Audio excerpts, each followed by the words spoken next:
Now it kind of brings back to the good old days, I guess. I'm only, 2, 3 years removed now, but kind of a has-been. But I know this is kind of their time to shine, and this was their national championship this past year. I'm just glad to be a part of it. Glad to reach out and see and talk to some of the fans. I know it's been a while, so this is my little hometown. So glad to get back a little bit.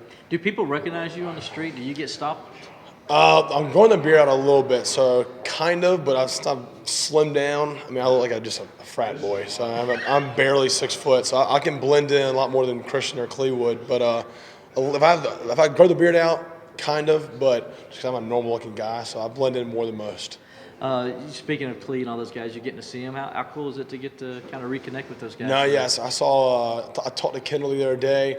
He should be here soon, and I was with Christian and Dexter and Kendall in Charleston. We had the other half of this event in Charleston a couple weeks ago. So yeah, just kind of talked to them. Obviously, my experience was probably a little bit different than what Christian and Clee and Dexter are going to go through. Probably more similar to what Kendall's dealing with. So just kind of pouring into whatever knowledge I have into them. It's been a cool experience. So obviously, don't know what Christian and Dex and those guys are going through. Obviously, it's probably got a lot more phone calls than I did. They're probably a lot more excited because they're about to make a lot of money. But with some of the other guys, probably the late bloomers like Kendall, like Renfro, some of those other guys that might be late round, might be UDFA.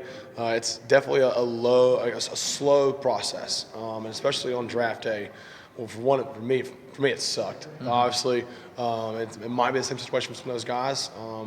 But really, all I just need is an opportunity. So, but it's these next couple of weeks are long and slow. But once they get it over with, and they find a place to go play and just put the strap on and just play ball, the rest is history. And when you get done with all the workouts, but you go do the team individual workouts and things of that nature. Yeah. So what's the most important thing for them to do, like now that they're done with the Stay combine? in shape. Get back in football shape.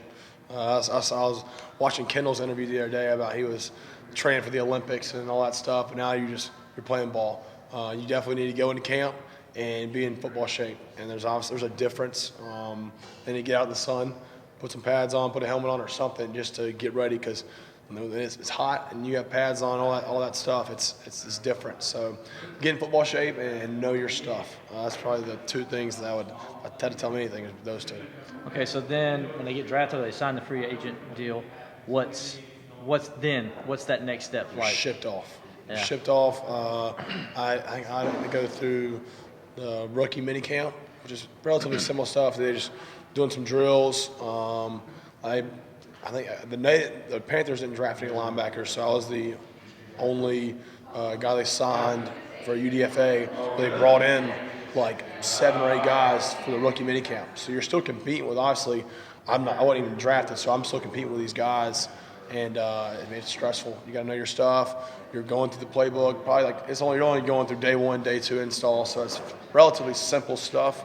And with their schemes, luckily I knew what I was doing, so I was able to play well. I was confident, but it's stressful because it's a job. It's not like Clemson where there's a lot of security. I could go out my senior at Clemson and do whatever and know no one's taking my job. I'm going to play. But when you're in the NFL, it's kind of a reality check. Okay, I'm not as cool as I once was. There's not as much hype around my name. I'm just another guy, just trying to survive and get a paycheck. So the main thing is the stress. It's just super stressful, and it's scary. I was terrified. But luckily I knew what I was doing. I was confident. I was prepared. So it kind of helped out once you're on the field. But it's definitely a stressful situation. Did working with Coach V, did that help a lot in this, especially when it came to having to know what you were doing? No, absolutely. Being under Coach V has made a world of difference for me. Definitely will for Kendall, just because he was he just put pressure on you every day. And luckily, I already did that with myself. I knew that's how I was wired. But having Coach V behind your back and in your ear every day, hey, you need me watching film, you need in your book, and that was already in my DNA. So it was kind of a smooth transition for me. But for guys that aren't wired that way, and Kendall is, so me and Kendall are in kind of the same boat.